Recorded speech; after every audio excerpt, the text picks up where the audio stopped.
Hey everyone, welcome back to TBM Sports. Let's talk NFL Week 9 action. We will go over the entire 1 o'clock and 4 o'clock windows. I'll give you guys my best bets. We'll have 4 props, 3 bets from a side total perspective, and get you guys on your way, hopefully in better shape before watching this video than you will be after you're done watching this video as we get into the halfway point in the NFL season. Can't believe that. World Series Game 7 tonight, Saturday. We'll see kind of how that plays out. Also, great lineup for college football. I do have that video out. If you guys are catching this video early, you will be able to get some of my college football picks. So make sure you head on over there and have that notification bell turned on. If you have not hit the like button, though, there's a hype button now on YouTube as well. So like this video, hype this video, all that good stuff, and be sure to subscribe to the channel. We'll try to continue this run. 4-0 sweep there on Thursday Night Football with Ravens, Dolphins, and we'll give you guys my best bets and recap those at the end of this video, okay? So let's get into it. We will use OUTLIER to break this all down. If you are not using OUTLIER, there's a 7-day free trial link in the description, okay?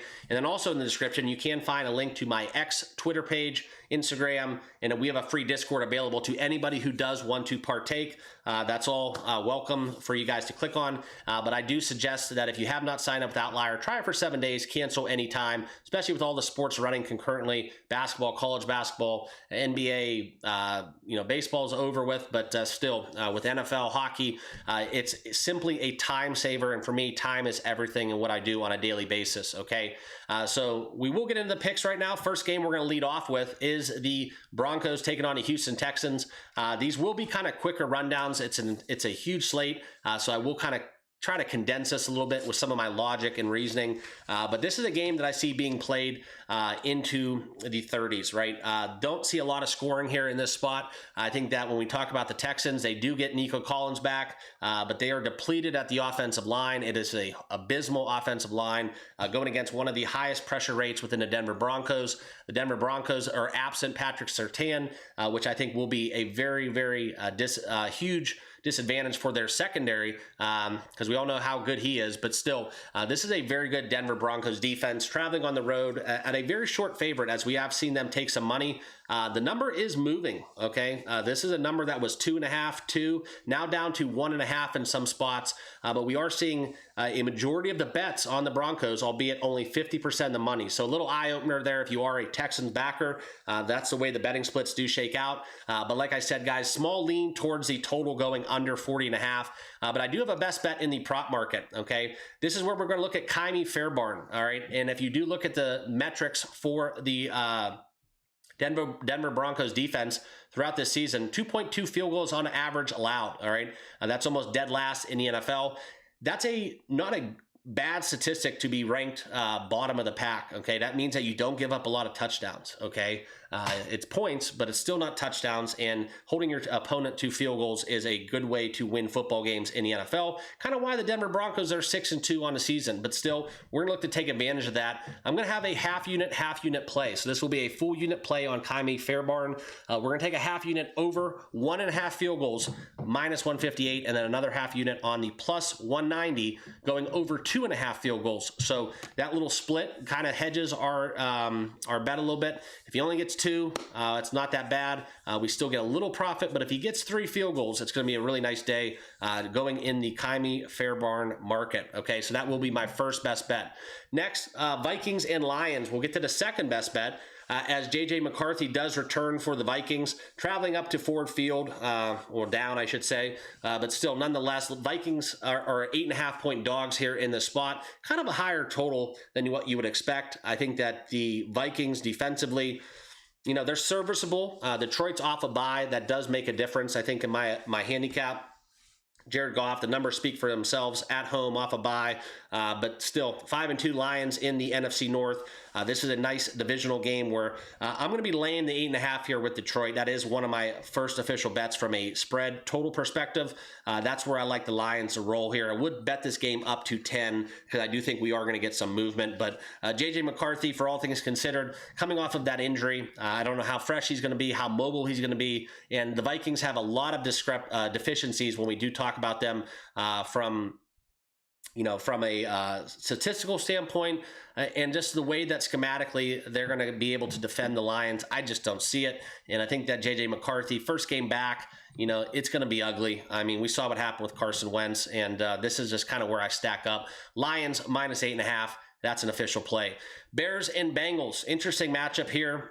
We do have a narrative to talk about because the Bengals, surprisingly, 3-5. This game means a lot for both teams. The Bears -2.5 point favorites on the road. I think that when we talk about the tight end advantage that the Bears have against the Cincinnati defense, and look at the total. Okay, look at the total. Vegas is expecting a shootout, 50.5 here on the board. I think this is the tied for or is the number one. I think it's the second highest total on the board overall. But as we look at this game, guys, this is kind of where I do think Jamar Chase goes off. I called that before this season, and I think that for what the Bears do defensively, I think the Bears tight ends are going to have a day, and I think that Jamar Chase will find the end zone. He's going to have a monster game. I would think that he puts up a line, maybe 7+ grabs, over 100 yards, and gets into the end zone for a score. So that's how I see it stacking up. I think the Bears will win this game. I think that the Bengals comeback script potentially. And also, I do think this one does go over the total of 50.5, as we've seen Cincinnati games. I mean, just last week alone. Okay, guys, put this in perspective. The New York Jets probably were in the worst form of any NFL team last week from a health standpoint. They put up 39 points and overtook the Cincinnati Bengals. At home. Okay, so take that for what it's worth, but still, if the Jets, with who they had on the field offensively, can put up almost 40 points. This is one where I do like the total going over 50.5. Very strong lean, okay? Very strong lean. Non-official play, but I do think that the Bengals will move the football. They'll have their way, and I do think the Bears will score themselves. So I do think this one goes over the total 50.5. That's how I would play this game. And I think this number will tick up a little bit too. I would not be shocked if this one closed at 52. Next game, Chargers and Titans, okay? Another game where I want to talk about the total potentially being a little bit too high. This game is set at 43.5. And as we do look at this, guys, the Chargers, another big favorite, -9.5, going against the Titans, who just quite frankly, in my opinion, just don't have it. 1-7 on the season. And, kind of maybe looking back at that number one overall pick. Don't judge a quarterback until year 3, but still just don't see it. A lot of times you can feel it, you can see it. But within what... they drafted in that quarterback position there in Tennessee, they got their hands tied. I think they got a little bit of coaching situation as well. So for all things considered, I think the Chargers do roll in this spot. Normally, I would look to play Justin Herbert rushing. I just don't know how much of the fourth quarter will be played by their signal caller. So that's kind of how I see this game shaping out. I think the Chargers roll. If you force me to bet it, I would go over. I would go Chargers -9, but no official play for me in this game. Next one, Carolina and Green Bay. And this one is worth talking about a little bit because we do get Bryce Young back in action, taking on the Packers, fresh off a big win, okay? A very big win as the Packers now move 5-1-1. The Rodgers revenge game. Green Bay took care of business late. This is kind of where it does look to be potentially a Carolina Panthers team total underplay. I just think that with Micah Parsons, maybe the mobility of Bryce Young is in question, his pocket presence, his footwork in the pocket. It could be ugly, okay? I'm talking like 2 interception game, Green Bay runs out the clock kind of game where we do see a really low scoring affair. 13.5 is a big number though, and I think this one does get the 14 personally. And this is a number that you were able to take a 12.5, 12 at one point during the week. I think that the market did incorporate Bryce Young playing in this game versus the contrary, where guys, we're not even going to talk about who Carolina was rocking with. Andy Dalton, for Christ's sake. It's just, the retirement must be so much better in the NFL than just actually retiring. But for all things considered, he basically is a retired, just a tackling dummy, if you will. But nonetheless, I do think Green Bay rolls in this spot. 14 is not a number that I'm going to look to get involved with, but I do think Green Bay significantly takes care of business at home. I just don't know if they're going to cover a 2-touchdown spread. Josh Jacobs finds the end zone, maybe even 2 scores. This is going to be a big game. I would stay away from the Kraft numbers. Market has kind of reacted a lot to his recency bias, and I think that he's going to have a good game, but I just like, similar to what I talked about a little bit within that Chargers spot, how much does he actually play deep into this matchup? Okay, next game, Colts and Steelers. This is one that you do look at the numbers. Mike Tomlin, a home dog. Trend-wise, this has been a very fruitful one. If you do back the Pittsburgh Steelers here in this spot, I'm going to have a play on the total, though. Going to have a play on the total. The Indianapolis Colts in NFL historic numbers, okay? This is like a top 5 offense efficiency-wise in the history of the NFL, okay? It's actually crazy what they're doing. You know, you talk about kind of Shane Steichen and company, the Colts. Crazy to think about. 7-1. Jonathan Taylor's having an MVP-esque season, going against a Pittsburgh Steelers defense that I just think that they're going to be able to do miles on. And as you look at kind of some of the numbers there for the Steelers, they were 4-2 entering that Green Bay game. They were probably the most fraudulent 4-2 team in the NFL. Once again, fishy number though. Colts -3.5. It's starting to rise a little bit. This was a Colts -3, and now it's up to 3.5. For me, guys, though, I think this is a surefire bet on the over. I think the Colts will get into the 30s, and Rodgers is going to be slinging it, okay? They're going to have to throw the football. I think DK Metcalf does find the end zone, and this is a game that I see being played into the 50s. So I'm going to take the over 50 with some juice here between the Colts and the Steelers, okay? Next game, San Fran and the Giants. Feel bad for the Giants, man. They had a really nice run going there. Cam Scatterbo, gruesome injury, and then Malik Neighbors out for the season. It is what it is. Jackson Dart, though, looks to be kind of that rookie quarterback taken that kind of takes home the award for the right draft pick. Okay, and San Francisco's fresh off a really bad loss, 5-3 on the year. A lot of argument to be made for Shanahan to get Coach of the Year. I do like the 49ers in a bounce-back spot, -2.5. I think the Giants are depleted. I think the Giants will be able to score. San Fran has a lot of injuries defensively at some key positions. You know, Fred Warner, and then now we get somebody on the defensive line out as well. And you can see the considerable difference with just key pieces being out for that defense. But still, nonetheless, I like San Francisco's offense going against the Giants. And I know the Giants are at home. It's a West goes East kind of move here, but I still think San Francisco is the correct side. Take them -2.5, okay? Next game, Falcons and Patriots, okay? The #1 defense in the NFL in terms of the run defense, run fits. They did give a lot of opponents fits there as well. But we do get Michael Penix back, thank God. No more Kirk Cousins, and him and Andy Dalton need to start using some of those big paychecks and looking for some condos down in Florida. But I do like the Falcons actually in this game. We are starting to see this number move. It was 5 at one point, now down to 4.5. This would be kind of that sharp play of the week, if you will. We saw the Falcons get blown out last week. A horrible outcome for the Falcons going against the Dolphins. And then now, as they are, you know, a 5-point dog entering this game, this is kind of where you just kind of have to trust the numbers. I think that when you talk about the Falcons, nothing really to say. I think that Bijan Robinson had his worst game of the season.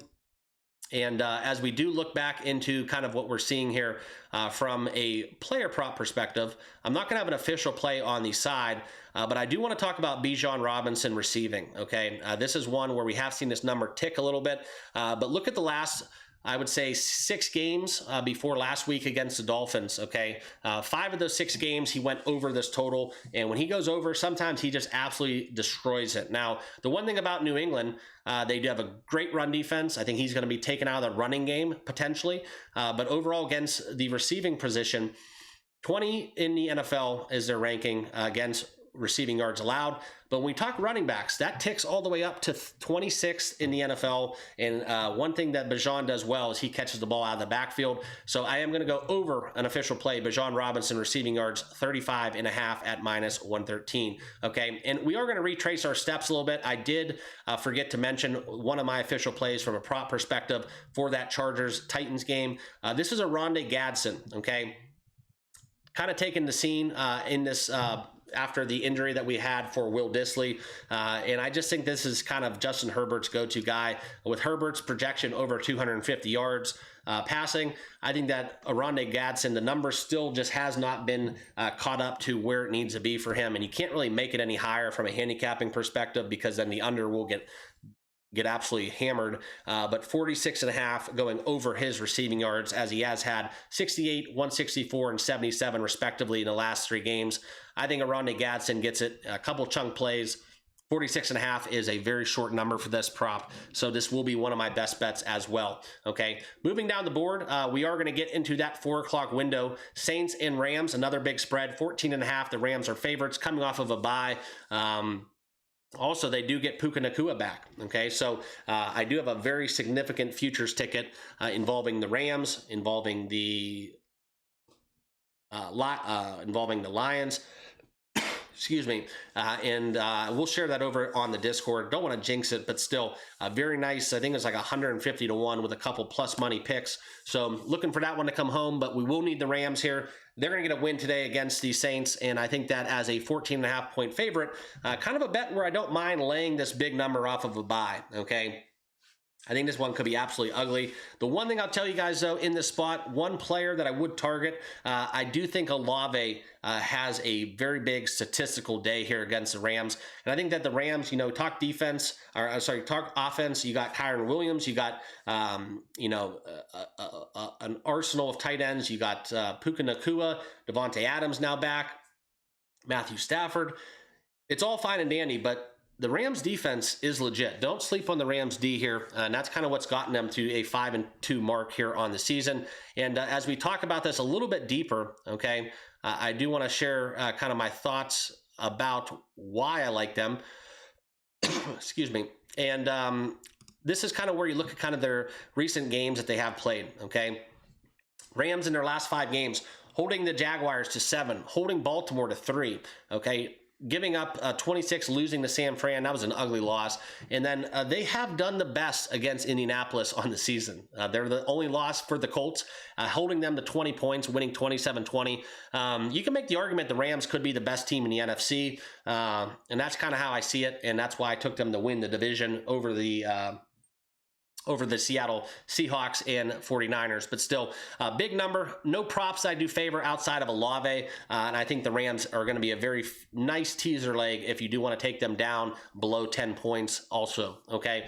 No bet for me, though, officially. Jaguars and Raiders. And also, I do want to say this. You could go Saints team total going under if you wanted to kind of get involved with this game. But nothing really I like too glaringly in that game. But we do have a couple other ones to talk about before we get you guys out of here. Jaguars, Raiders. This would fall into the Falcons sharp bet, okay, category, right? We know Travis Hunter now on the IR. Jaguars 4-3 on the year. Just not getting it done. And there's a lot of trade talk with Brian Robinson.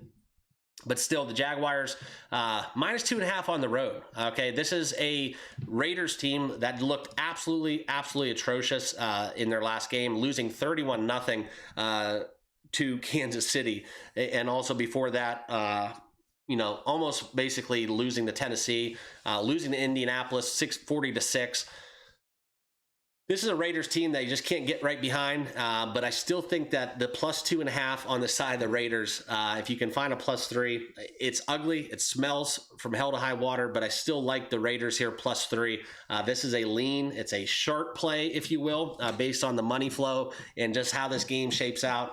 But still, it's a bad number, but it's just a bad game overall that I don't want to get involved with, so I won't be playing this. I do like Brock Bowers coming back from injury, and I think that he will do well here in this spot going against the Jaguars. Final game on the card, Kansas City and Buffalo. This will be my last official play. Okay, this is where we're going to target the quarterback position once again. And if you guys are going to be watching me on the Discord, I will probably have a multi-quarterback play that I will share separate from this. But still, this is where Buffalo's hosting Kansas City.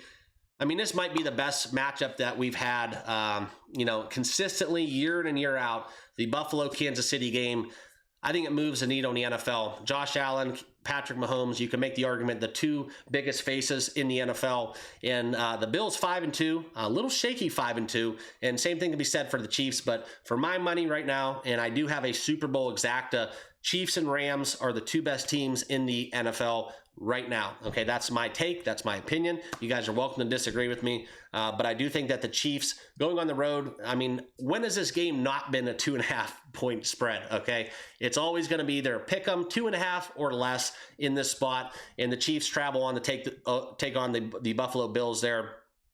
So there will be some foldable tables collapse, and Bills Mafia will be rolling for this spot.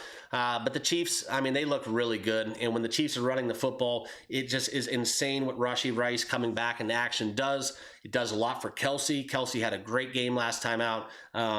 And, you know, kind of a sneaky season he's putting together, okay? But in this matchup, I won't be playing a side or total at this moment. I might change my mind come Sunday morning or afternoon, but I do like the rushing quarterback props in this game, okay? Patrick Mahomes has done exceedingly well running the football. That's kind of been the difference maker for me. And if you look at kind of his last 4 games. Look at the stats here, 60, 32, 30 respectively.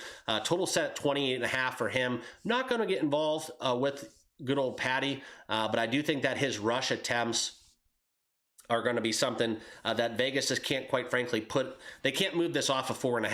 And this is almost a auto bet for me. I think I've bet this every game this season, and it's been hitting at a 60% clip. The last 2 games kind of took us off of that mark where it was cashing at a 6 out of 8 occurrence, and now we're at a 6 out of 10 due to the last 2 games getting 4 and 4 respectively in games that he didn't really, quite frankly, have to run. Okay, so this is kind of what I look for. You talk about a offensive tackle being out, that may impact this game. You can see this here.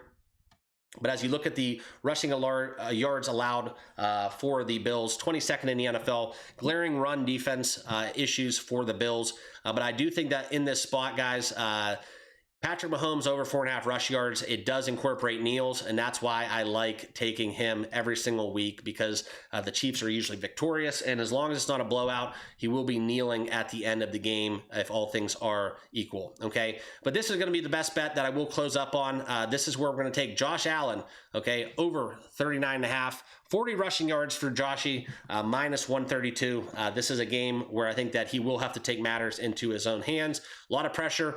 If you look at Kansas City's run defense, I think this number actually doesn't tell the whole story. I think they are the #1 rush defense, in my personal opinion.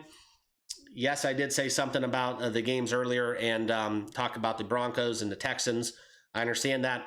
But just situational rush defense, Kansas City Chiefs, they just do it for me, okay? 11th in the NFL statistically, but going against that quarterback position, 30th in the NFL in rush yards allowed. Look at Josh Allen historically going against Steve Spagnuolo running the football. It's always been a good bet, okay? And this is going outside the box. Looking at the head-to-head last year, 55 and 39 respectively, 1 yard away from cashing this in that January 26 game.